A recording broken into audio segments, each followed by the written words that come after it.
all the others were women. They were all older women, probably like 60s, 70s. Usually clean freaks. You know, that the house is immaculate. And they're collecting every speck, and they're intelligent in that they're literate. They're reading everything on the internet, which doesn't help at all. And they just go completely doolally of it, and it's really difficult to help them. But you have to be very patient. Tell them what it is. Don't spray just in case. You know, maybe it is bed bugs. We'll just spray to be on the safe side. That doesn't help at all. No, because then they've confirmed that they've got them. And you may not have. And it must be even harder to, you know, if you treat and don't get rid of it because it wasn't ever there, then it just sort of makes them think it must be even tougher and even more resistant strain. Or, you know, I've had 9 treatments and they've still not gone. It must be a really tough bug. Yeah, but it doesn't. No, yeah, I see what you're saying. It's some people get 9 treatments. I imagine that's a lot of money.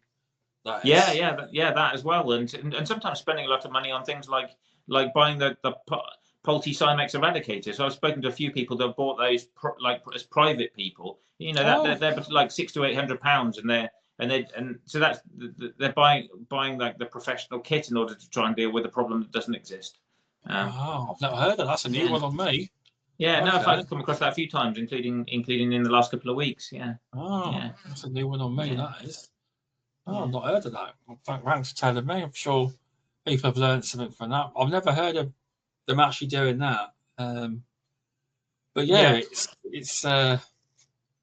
I've known people to treat themselves with insecticide and bleach. I've known people to make their home environment, like people who need home support from carers, have made their home environment so toxic that the carers won't come into the home because there's too much chemical over everything. They just they feel like it's not safe. Wow. That's really bad. I feel sad about that. That's really bad, isn't it? It's really heartbreaking trying to help these people. It really is.